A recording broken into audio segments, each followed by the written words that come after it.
I guess, you know, people grow up in Toronto and we play football and hockey and stuff like that.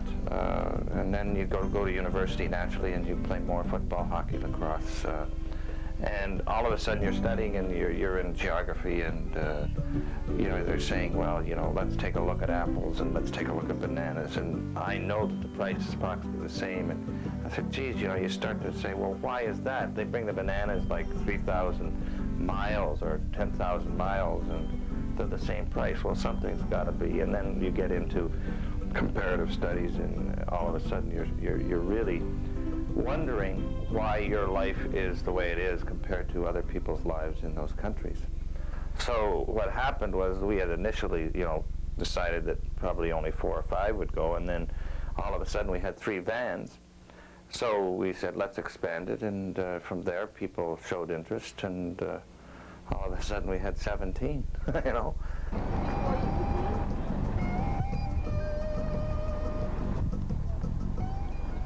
We're having fun. I mean, this is fun. Today must be, what is it, Saturday? Or is it Sunday? Monday. Oh my God, it's Monday. I just want to turn around and go the right way. Oh, should I speak into this? No one's asleep, good sign. Son of a bitch. No worries, John, none for you. This is a town that, lake that has 2 volcanoes, 4 volcanoes. See? Yep, 3 volcanoes. Yes. Hello there. And we're getting ready to take off on the final leg of our journey to Managua, hoping it isn't a vicious foot. Hello there. I had studied that part of the world and realized that this was really a revolution and this was a real hopeful situation. I still believe it today. I mean, I started to look at this probably in 79, 80, 81, but still even in 90, even though there's been a change in government, I believe that there is a hope for the people organizing their own destinies.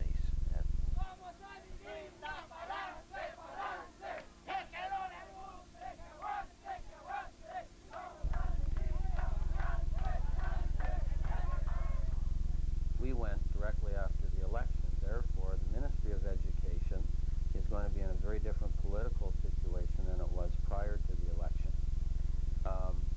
We had to be very careful in our visits to the Ministry of Education about the nature and the purpose of our overall expedition, because obviously they would be more affiliated with the new UNO government and more affiliated with the kinds of educational philosophy and pedagogies that would be coming forth under the new government.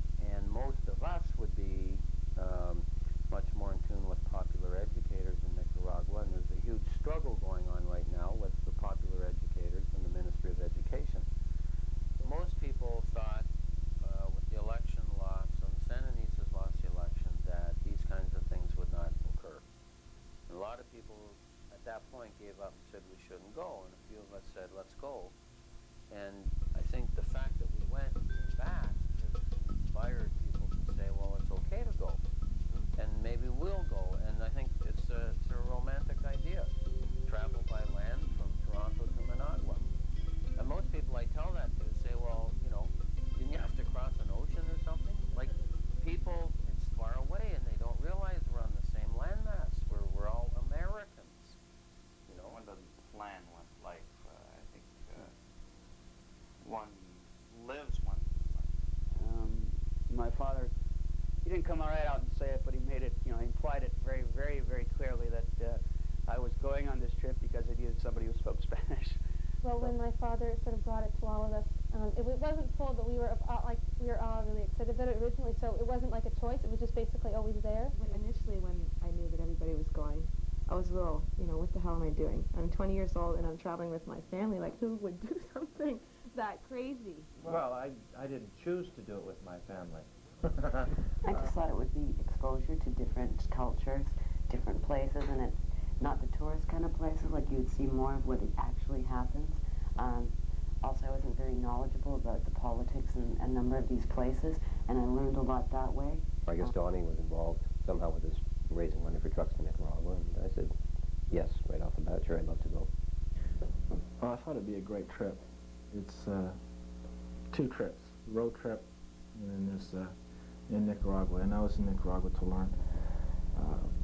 I knew what's going on. I've been following it for a while, and I wanted to go down there and see it firsthand, and that was very important, and we did. I went for the adventure. It was exciting. I went for the adventure. I'm a writer. I went for material, and I also have a feeling of social justice for other people. So, but it really starts with adventure. The trip itself was just a matter of moving the vehicles from A to B. I had the need to do something more, and it just happened that I ran into it. I hadn't been doing anything here. I mean, I was teaching, and I wasn't doing much more, really.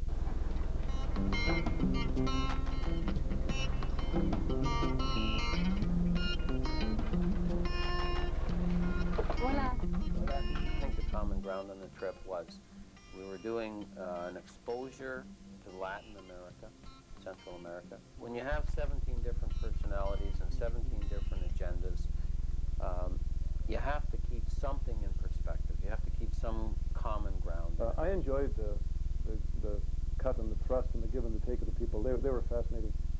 I found it very exciting to be exchanging ideas with people with all kinds of different backgrounds. And so with the fact that we had three vans going, and decisions being made sometimes in only one van, and then being told to the other vans, here's what we're going to do, a lot of people felt that they had no power in the decision making. And depending on what people's reasons are for being on the trip can cause certain problems to arise and certain abrasive things go on. But overall, I think as the trip progressed, people got more used to each other's style of dealing with things, and people to compromise more, and basically did what I told them. I know it's really difficult with 17 people to make decisions, and the process can be cumbersome, but I think that it's important, and that if it takes that much longer, then time should be taken to make the process work.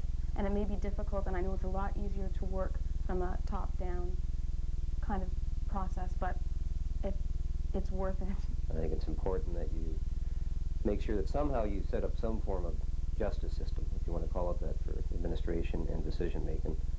And I mean, we had the whole sexist thing about the women were cleaning out the trucks, or the women were responsible for this because the men were driving. And it was good to have that come out. And I think you have to be, we were lucky, we had 17 people with gifts to offer in terms of leadership everywhere. Two factions, really. Those who want to live for the moment, appreciate, take the time to live it, and those who are very goal-oriented. And we're on a mission. We're on a mission from God here to get from point A to point B with these trucks. And I think we all knew that, and we were all committed to doing that. But we do that in different styles. So how do you get around those conflicts? I mean, too many bloody teachers. Control, control, control. I really feel that large groups can learn a tremendous amount about decision making on those trips. But I think the principles are important. And maybe one of the principles is, listen, the purpose of the trip is bigger than any single one of us. And whatever particular preferences or concerns we have, they're not important in comparison to the purpose of the trip itself. And if you're guided by those, I think the decision-making really works itself out. We made some very simple decisions that, sure, everybody needs a van, but we feel that it reminds me of the decision-making course that I taught in Africa, because, I mean, what's decision-making? You just make it, goddammit. You just take the factors and you weigh them, and that's it. I mean, so there were 5 or 6. Well, no, I mean, I believe that, say, the vans that are going down, like 3 left before Christmas this year, they'll make their way to where people need them. But also, those people that we have had contact with, will probably work a deal with them. You know, things have taken off. So that's how we made the decision. We just made it, and I think we made good decisions. One of the vans that we gave away to Popular Education, which is going out to the people in the country, the poor. The fantastic thing is that you know those people if they find that they don't like what's going on, they're going to make some noise about it, and they're not going to leave all the decisions up to the politicians. And that's what's beautiful about Nicaragua. What they do in the strike is they use Somoza as a perfect ploy. In other words, all of those, I guess they're bricks that make up the roads, they dig them up and they pile them up so the trucks and nothing can move through. In the daytime, it was also then the crews that were assembling the roads when the military was there going around them, and you didn't quite know where the lanes were. And I remember changing routes a few times just because traffic seemed horrendous because they were fixing up roads or the road was in such bad condition that you couldn't really pass.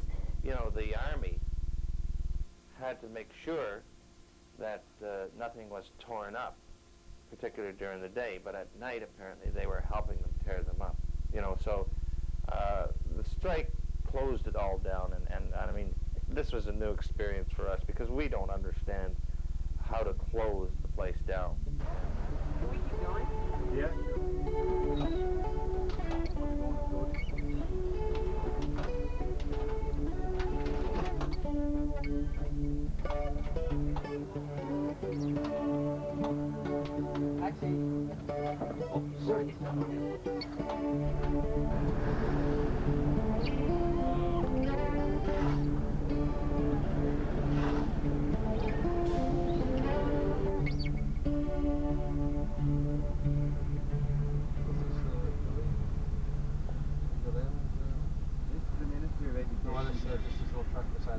Oh, what's the Ministry of Ed?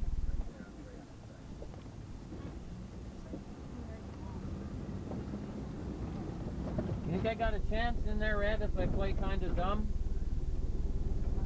From Canadian Teachers Federation. Interested in what's happening? I put on a nice shirt, get the sandals off. First person that we met had a very high position in the Ministry of Education. He was, for the last 10 years, in charge of all international liaison programs worldwide that would be coming through the Managua office. And when we met him, we were tiptoed out of his office and down to a library where we conducted a 2-hour meeting, but it did not take place in his office. We agreed to meet 4 days later. When we returned 4 days later, his office had been cleared and he had been fired. And nothing to do with our meeting, but what I'm trying to say is these were the kinds of people we were able to meet, and the kinds of sensitivity and delicacy that was there at that particular time in July and August.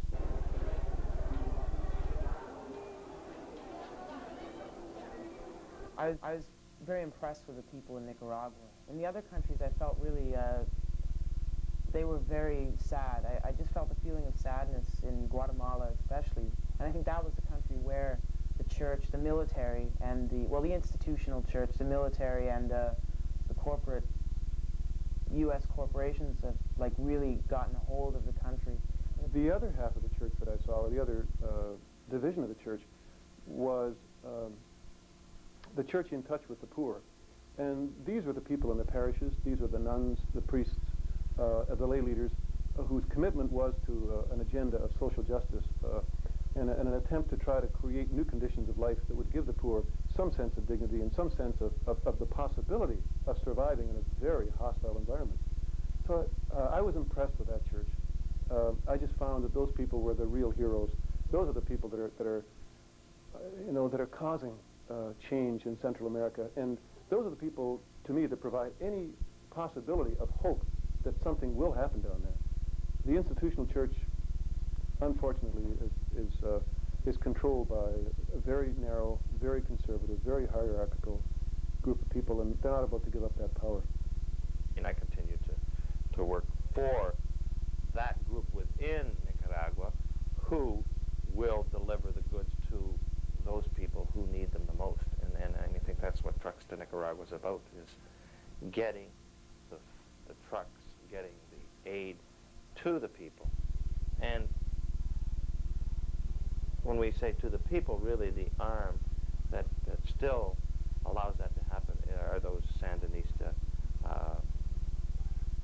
groups When we gave the first van away, yeah, it was with the handicapped children. It was wasn't organized, but that was sort of the whole gist of the trip. Like if it was more formal, it wouldn't have fit. It was a really moving experience because that was the first point. That's the first point that you really thought, that we For a purpose. Yeah, because that was the purpose of the trip, to do something and to give people things that they needed, and and you could just, the woman was just so excited to be getting the wheelchairs and the kicks, and it was a really moving experience. Because we just sat back and watched it because I think we were really taken. Shocked. We're not shocked, but more like, wow, this is great. This is so we were nice. sort of in awe because you just traveled. I mean, God knows how many kilometers, and finally you get there, and you're really... And we got to see the kids. And you got to see the kids. And visit with them for that half hour, an hour, whatever. That was a pretty neat experience. So to me, it was one of the great moments of the trip, and yet at the same time, it was one of the changing moments because it meant it was ending. I'm leaving shortly now.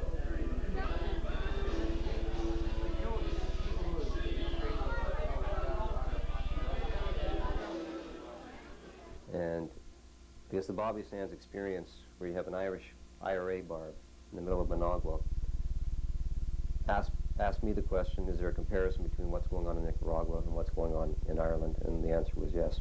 Yeah, well, there's some satisfaction in finding that, in the sense that, of course, the Sandinista struggle is exactly the same as the Irish struggle against their own oppressor, the British interference in Ireland.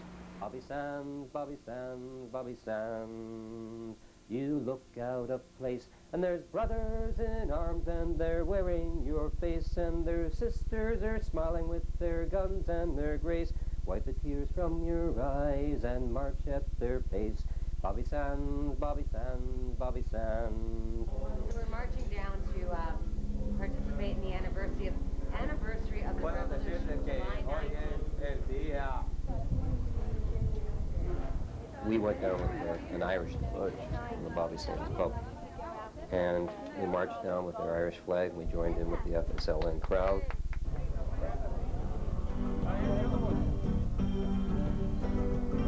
Jay! The bottom of it. Nick, can you move, please, intersect? Thank you.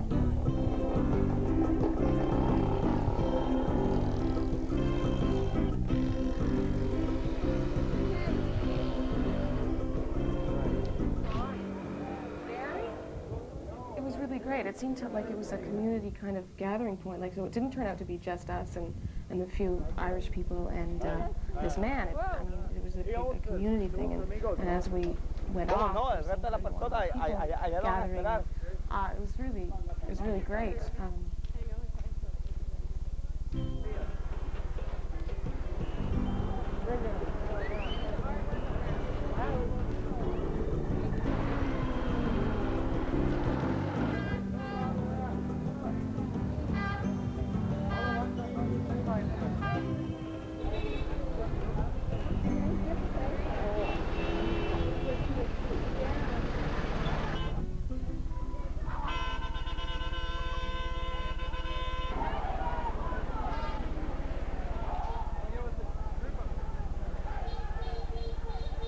I was a little nervous that day with the fact that this was the first anniversary of the revolution with UNO in power, and it was Sandinistas strutting their stuff, and we were really wondering. I was wondering, and other people were too. Not to be worrisome, but whether UNO would take the show away from them.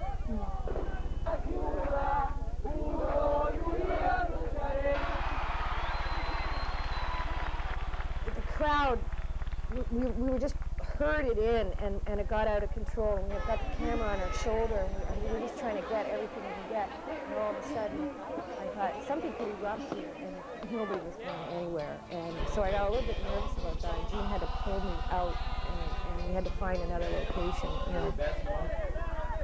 That was my best moment too. Ironically enough, my best moment was being with Jean with the camera shooting Daniel Ortega, and faces of children on shoulders, and faces of Nicaraguan people who have worked and who have struggled, and who are still incredibly hopeful about the government.